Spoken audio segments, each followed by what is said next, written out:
welcome back to my channel. In today's video, I thought it would be fun to walk you through everything in detail of how much money my handmade soap and cosmetics business made me in the first year of business. I have been in business for 3 years, but like I said, thought it would be fun to go back to 2018 and walk you through exactly how much money, down to the penny, my business made me. When I first started out, I felt like there were very few resources, especially for side hustles, small business, things like that, out there, especially on YouTube. And I was really curious as to how much money you actually could make. There's a ton of soap making videos, which are great, but there wasn't really a lot of business information. So I thought it would be great to share with you, because your first year in business can be a struggle. It can be hard, and if you don't really know what to expect, you might get blindsided and you might see a lot of other people with great success that you kind of scratch your head and wonder like, oh, why isn't that me? So I'm gonna walk you through a very detailed account of all of my expenses and income and all that jazz from my first year in business. If you're new here, my name's Caitlin. I make videos every Monday about how I turned my side hustle into a full-time small business. I try to give you as much information as possible, and I hope that everything I share with you gets you to build a small business of your dreams. But for today's video, let's go back to the beginning in 2018. I've got my tax return here, so I have all the information, but let's just say I took some serious notes. The first year in business, I wrote down everything, every sale. I have Shopify, so I can go back and pull that, but I wrote down every cash sale. I wrote down all of my information from the markets I did. So I'm gonna walk you guys through all of that and give you just a glimpse as to what my story is and how my business started. So we're gonna start back in 2018. I launched my website on May 1st, and I had maybe a couple hundred followers on Instagram, and let's be honest, it was mostly friends and family, which is fine when you're starting a business. They're your best customers, so don't discount them.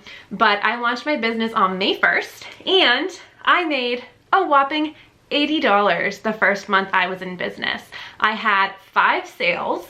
3 of them were my family members and 2 of them were my friends. So my first month in business was not your crazy money-making expectation, I think, when you launch a business. So I just am sharing that with you because my biggest message through all of this is don't quit. Do not stop, because I'm gonna tell you, I make 6 figures now in my business.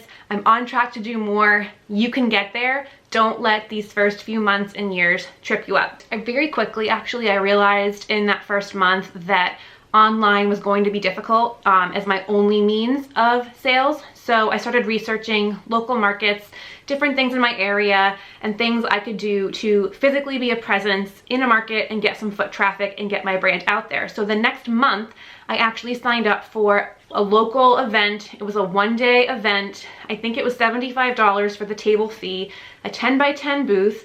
I spent tons of money on the supplies to get it up and running, so I definitely lost money on it. But in that event, I made $535. So I felt like I had made the money, right? So like my first month was $80. The next month in June, I went to $535. I was like, yes, here we go. This is it. And then the next month of July, I made $0. I had no markets. I was promoting on social media, but you know how that goes sometimes. And when you have a small audience and they may have already purchased from you a few weeks ago, it gets tough. July was $0. August, I made 24. I made 1 sale in August. So now we're talking about 3 months in business. I'm still under $1,000, and I'm working my butt off. So don't think that I'm just sort of waiting for things to happen. That brings us to September.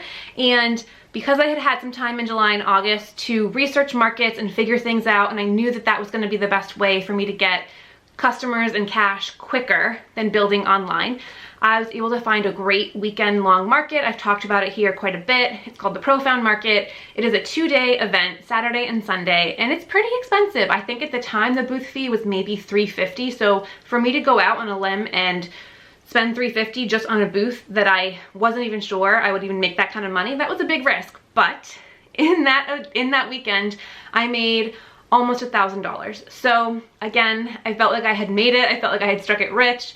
I wasn't really running numbers as far as how much it costs for me to actually go to the event, things like that. But at this moment in time in my first year of business, my biggest goal was to just get market share, right? Gain revenue, make sales, get new customers, and get the word of mouth going. So I wasn't worried about being profitable just yet. So I lumped in October, November, December actually, because it is holiday time. So I was selling to friends and family in tandem with doing 3 different events. So I did a market up in Portland, Maine, which was great. I sold a lot. But my one tip on that is I think if I were to do it over again, I would have stuck to my more local area, because it really was beneficial to have markets that were a little bit more local to me and people that could, you know, were happy to buy something from somebody who lived in the next town over, things like that. The whopping total, $38.22. So I made $3,822 in my first year in business. I was really proud of that number because I was selling $8 bars of soap, $6 bath bombs, you know, things that weren't huge as far as costs. So I was just proud and excited and motivated. Looking back on it, that number seems so tiny. I do that almost weekly now. But I think that having that number was like motivation, and it was really exciting. However, just like everything in business, everybody has expenses. And although I was trying to manage my expenses within reason, I did look at my first year in business and say, this is a growth year, and probably the next few years will be growth years. I have my full-time job to pay all my bills. I don't need to pay myself.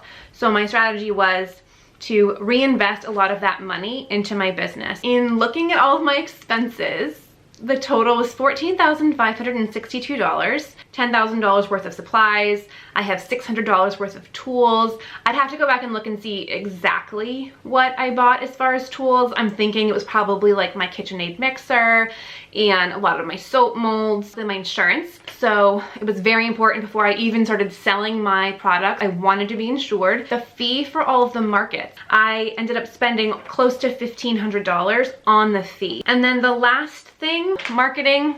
I don't do anything with marketing the first year. I was using social media for free. I have $20 on here. I probably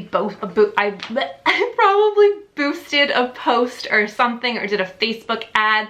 That's not really my thing anymore. I think that there are other ways to be a little bit more profitable and market your business than to pay for that placement. And I think everyone's just getting so like over all of that it's just not, it's not resonating with people the same way. But I apparently spent $20 on marketing, which is super fancy in my first year of business. Basically, my tax return says I lost $5,000, but like I said, I didn't lose it necessarily because I invested a lot back into my business the first year. So I hope that this has given you some light as to what my experience is.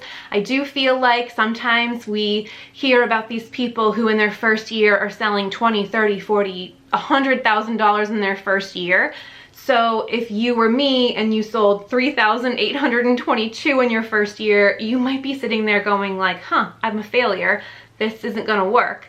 Don't tell yourself that. If you feel like in your belly that you're going to grow your business and it's gonna work, do not let your first year in business dictate what your future will be. You know what? It's a great reminder as I'm filming this video of how far I've actually come. But I hope you guys like this video. It was short and sweet, so I'll see you guys in the next video. Bye.